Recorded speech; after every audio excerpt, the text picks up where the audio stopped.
Well, get those life vests zipped and clipped, strap down those rods, and stow away those tackle bags because we are going fishing. Hello, everybody. Welcome back to the Bass 2 Anglers podcast. I'm your host, Keith Nicewanger, and I hope this episode finds you with 5 for 25 in your live well. But if you do have 5 for 25 in your live well, you better not have got any information during the no information period. Seriously, what's an angler supposed to do these days to avoid getting information during the no information period? Here's what you got to do. You got to turn off your cell phone, go down into your tornado shelter, break out your supply of food and emergency water, and whatever you do, don't stop at the gas station on the way to the lake. Excuse me.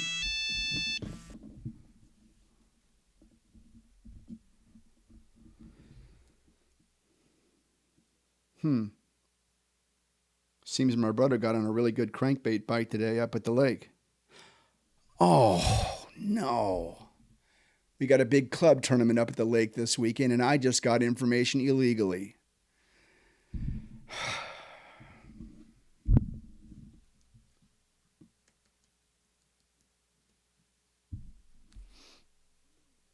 Hey, hello, Bubba. This is Keith. Yeah, hey, I just accidentally found out that there's a good crankbait bite up at the lake right now, so I need to disqualify myself from this weekend's tournament. What's that? Oh, geez. Oh, now you got to disqualify yourself? Oh, you better call Henry. All right, sorry about that.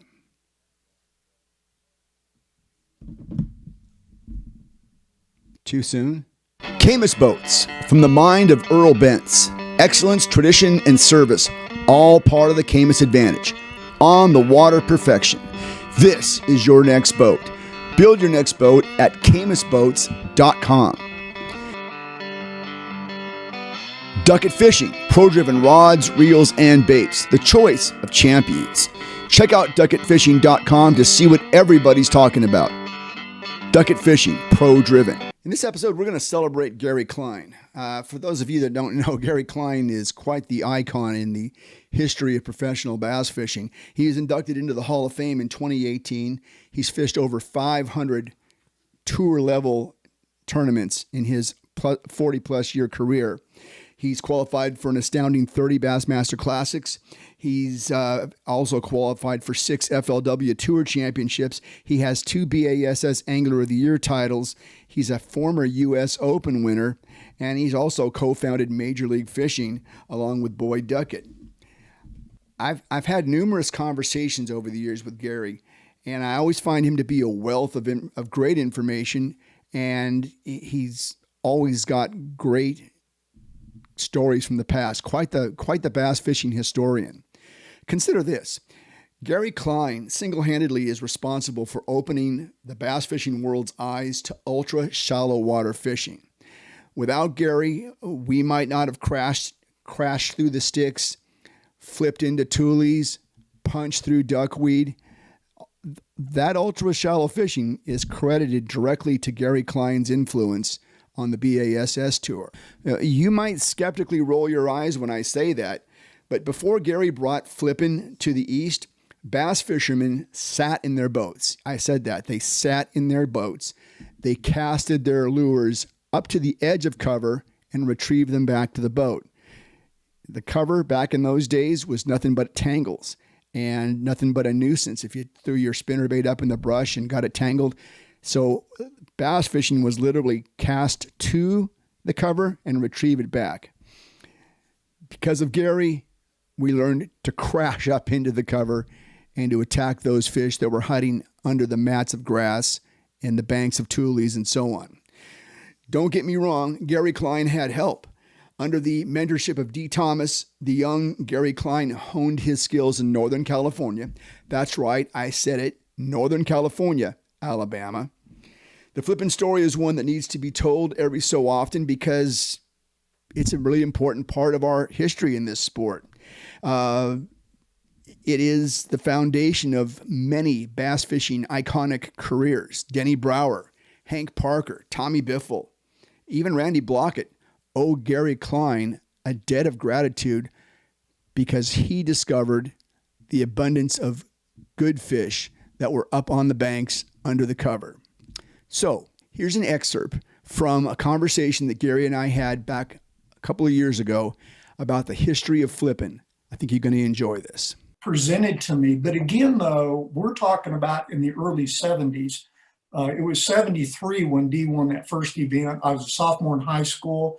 I didn't graduate high school until 75. And in 79 is when I left California to come out and fish full-time on the BASS circuit. But the one factor that gave me the confidence to finally get out of California was the fact that I could flip. And nobody knew what flipping was. They'd heard a little bit, but nobody really went after it wide open. So when I left California in 79, I had 7 rods in my rod locker and they're all flip sticks.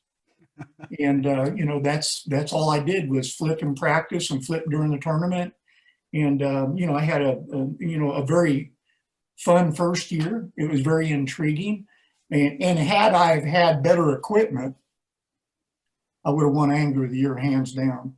But Roland beat me at the last day of competition. And I think he beat me by 1 pound and 4 ounces. I really wanted to also kind of talk about that development of the flipping stick because that to me is one of the first specialized rods that I can ever remember. Now, is it true you started out with a 12-foot long rod?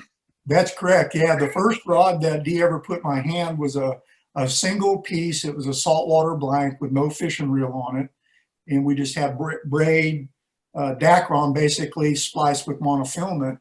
And I spent a lot of time with D on the Sutter Bypass, Butte Creek, and obviously the Delta.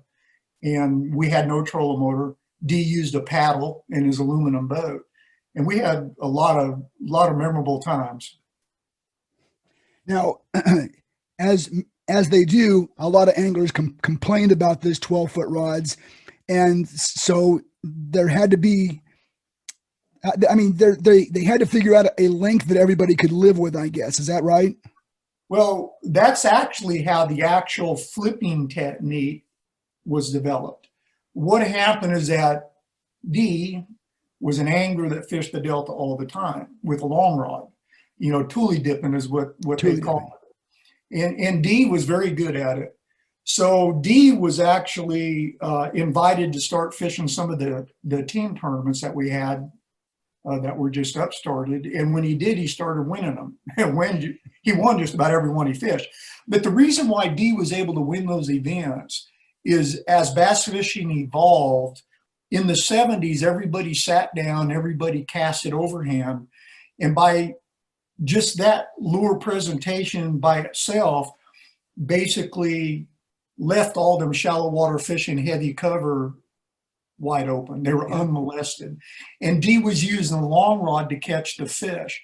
And what happened over about a year and a half period when D was winning all these events, well, the other anglers, instead of giving D the credit for being the angler that he was, they obviously thought that he was winning because they were at a disadvantage.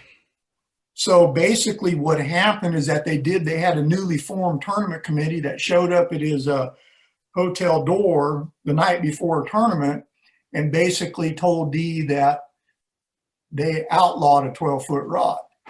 We're not going to let you fish with a 12-foot rod. So D, being the competitor that he is, said, okay, you guys pick length. What length do you think you would live with? And they came up with 7.5 feet. So D went out to his truck, took a hacksaw, and cut his 12-foot blank down to 7.5 foot. And guess what happened the next day? He won the event. But what it did, though, is it forced D to develop the flipping technique, because with the long rod that was 12 foot in length, D had a reach. So when he cut his blank down to 7.5 foot, he lost that reach. So D basically duct tape or used black tape and put a bait casting reel and put some guides on that blank. And that's how he came up with the actual flipping technique. He had to develop something to give him more distance. And that's how the flipping technique evolved. And of course, in the early years, he got involved with a gentleman by the name of Dave Myers. At the time, Dave was the president of Fenwick. Right. and they designed the D. Thomas flipping stick. A great marketing tool, and it was a great rod. I had one of those. I think I still have it somewhere. I still have 3 of them out in my shop. The original, the 775s. Gary, so you took flipping back east to compete in the BASS tour in those days. The events were pro versus pro back then, right? Mm-hmm. And I'm sure people picked up on that pretty quickly. Yeah, we always drew boat to boat. In fact, my first event in 1979 was on the St. Johns River. And in the course of those 3 days, I actually drew Tom Mann Sr. And I had the opportunity to fish with Tom. And I had the opportunity to teach him how to flip. And Tom was kind enough to let me run the trolling motor. He still sat in his seat on the bow of the boat, but he let me flip. And I ended up 10th in my first BASS event, and it was all flipping. But it was a new technique. Everybody was intrigued with it. And now it's just a staple. Everybody's got a flip stick in the boat. Anybody that bass fish has a flip stick. But a lot of the young anglers today that are being exposed to the flipping technique have no idea the history behind it. I know that professional anglers all have their pride, but I mean, when you take a look at that technique, it's kind of like in professional sports, in the coaches, you have disciples of these coaches that branch off and do their own thing. I'm looking at the pros that have made their name on this flipping technique. Guys like Denny Brower, guys like Tommy Biffle, and Greg Hackney. I mean, then the list goes on. I'm sure I'm missing some important people. Hank Parker. Oh my gosh, yes. What an amazing legacy for you to have. Yeah, I mean, like I said, I'm very humbled. I left California with $1,000 in my pocket, no credit cards. In my first BASS tournament, back then the entry fees were $250.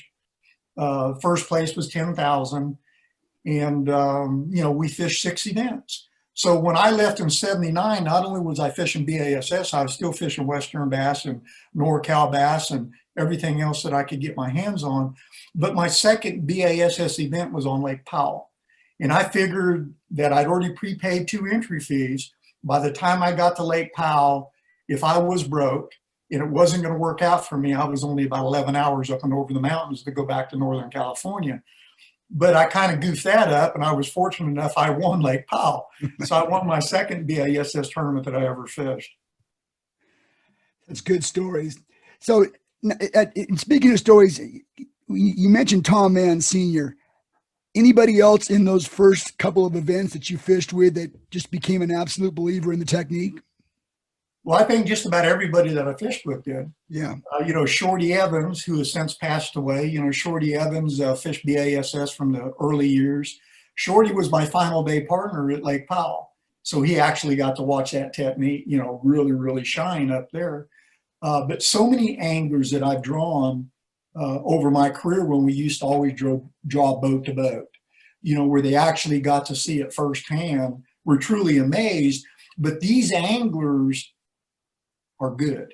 Yeah. And literally, an afternoon in the boat with me or a day in the boat with me, and they're onto it. Right. I mean, guys like Rick Klein, I was real close to Ricky, and, Ricky he picked up on it real quick. But if you go back and you look at all of the anglers that have the names, the Roland Martins, the Jimmy Houstons, the Rick Kleins, the Hank Parkers, they all have notched victories using the flipping technique. So it's the technique I knew that was going to be around for years. It's going to continue to be around for years because all the flipping technique is a method that gives an angler an opportunity to present an artificial bait to bass in shallow water cover.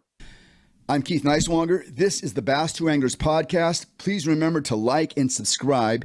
If you'd like to reach us, please send us a direct message on Instagram at Bass Tour Anglers Podcast. Take care. Be safe. We'll talk to you next time.